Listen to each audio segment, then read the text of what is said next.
One day, Gordon was resting in a siding. He was feeling unwell and complained to the other engines. "Oh, I get so out of breath," he groaned. "But no one cares. They just tell me to have a rest. It's disgraceful." "You should ask the Fat Controller to give you tanks and a bunker," teased Thomas. "That'll make you feel better. We tank engines never get out of breath, you know." It was lucky for Thomas that Gordon really didn't have the energy to reply. That evening, the men checked Gordon to reply. That evening, the men checked Gordon all over. But they couldn't make him better. "You need new tubes, Gordon," they said. "You'll have to go to the works to have them fitted." While Gordon was away, the Fat Controller chose Henry to pull the express. Henry was delighted. He loved having a chance to go flying. One morning, Henry fell ill the day before Gordon was supposed to come. "Inspector, the inspector said, we have no spare engine aside from Thomas. Could Percy do it?" "Nah, I think if we got Oliver to help, if we got Duck to help, they would be able to just manage to get it all the way up to Craven's Gate. Then a diesel will take it from there." "Okay, goodbye." The Fat Controller? The inspector shook his head. The two of them with Duck might manage, he suggested. It's only as far as the works. They're sure to have a spare engine there. So the three tank engines were coupled together, Thomas nearest the train, Duck in the middle, and Percy at the front. Then, slowly, they started. Come on, fussed Percy importantly. We're doing it, puffed Duck. Pull harder, rumbled Thomas to the others. The heavy train drew out of the platform. The engines couldn't go as fast as Gordon, but the passengers didn't mind. They knew that Percy, Thomas and Duck were doing their best. Expresses are not like branch line trains. They don't stop at all the stations, and the engines don't have a chance to get their breath back. Soon the three began to feel tired. They struggled.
Nearly there, panted Duck.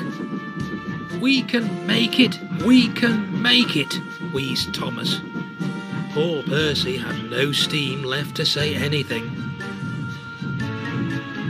At last, the workstation pulled into view. They were on the final approach when Duck found that he simply could go no further. Thomas couldn't pull the heavy coaches and push Duck and Percy all on his own, so the cavalcade came to a stop, with the workstation right in front of them. There, watching nearby, was Gordon, staring in disbelief at what he'd just seen. The Fat Controller had been on the train, and he came to tell the engines how happy he was with them. "You all did very well to get this far," he said, "and I'm very proud of you. You shall have a long rest, and when you come back to the yards, I shall have the men give you new coats of paint." Duck, Percy and Thomas were uncoupled from the train and moved off to a siding, while a diesel was called in to take the express. As the tank engines moved away wearily, Gordon looked at Thomas and winked. He didn't need to say anything. Thomas knew exactly what he meant.